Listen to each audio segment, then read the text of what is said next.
shimmer yun. Shimmer sa cheeks. Ito. Kaba Ito, ng... recorded pa to. Ha? Okay po. Wait lang. So, umiyak ka daw nung binigay sa'yo itong Opo, project. Wait, so ano nangyari? nung present sa akin, tapos after ng PowerPoint presentation, naiyak po talaga ako. Kasi kung totoo po, sure po ba kayo na para sa akin talaga to? But grabe yung sobrang blessed and grateful ako sa TV5 para pagkatiwala po nila sa akin tong apakalaking project na to. Actually, daily kasi siya. At Yeah. kasunod na isa mo pang parang nilahat mo na. Hindi ko po sure kung pwede na siyang i-announce, pero yes, magiging daily po siya at sana ay maging parte siya ng routine ng mga kapatid natin. Mga Dabber Cats. Yes, legit at Dabber Cats. Oh my gosh. And speaking of that, no, ito na nga Pajak Princess.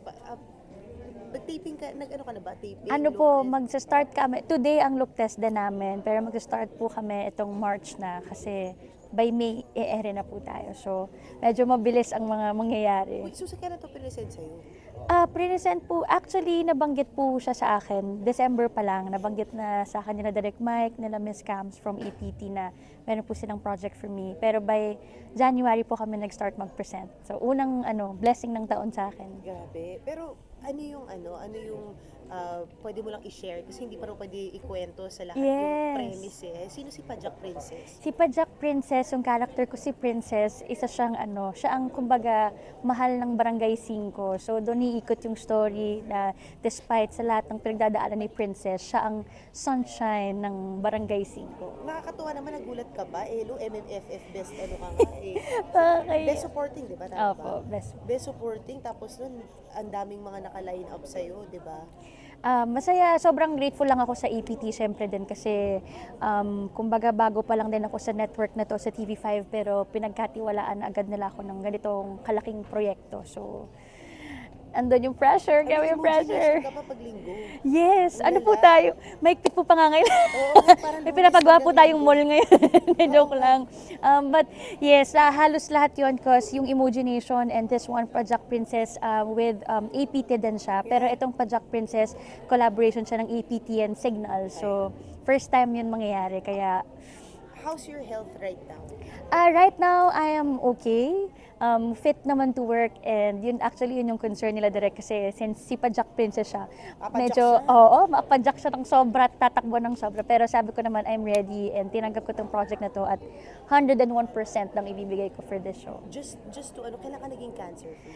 Tama. Actually, kaka-anniversary ko lang no March 7. Yun po yung day ng operation ko. Tapos, yung talagang na-clear po talaga ako after ng body scan ko. April yon before my birthday. So, mabilis ang mga kaganapan. Parang sa isang taon, ang daming nangyari. I love it. And wait lang, ikakat lang natin. But anyway, eto na nga, pasensya na, cause of delay.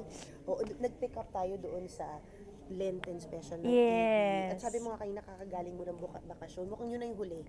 Opo, parang yun na.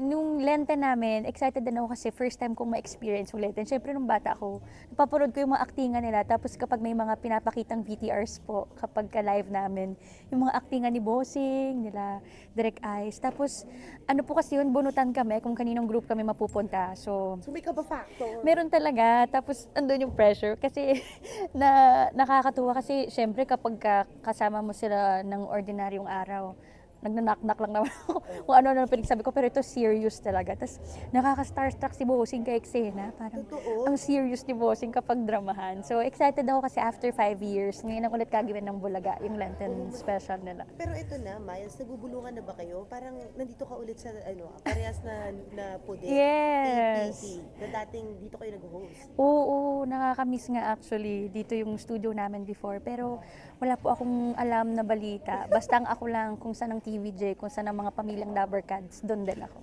And last na lang, of course, kamustahin natin yung Hong Kong mo. Kasama mong pamilya mo. Yes, kasama ko po mama ko at saka yung mga kapatid ko. So kasi nag-viral yung TikTok mo, di ba? Nung nakakatawa. Nakakaya. Yung Langham. Kung ano-ano Nakakatawa na ako lang. doon. Pero may isa doon, may reflection. Hindi naman si Iyo. Hindi yan si Elijah. Mga kapatid ko po yun, tsaka parents ko. Pero Yung gusto family kayo time. ulit? Yes, yes, yes. Kayo na ulit. Let's see, we're working on it. Oh. Pero lahat kami happy for you Thank you so much. and your Thank- career. Thank you po.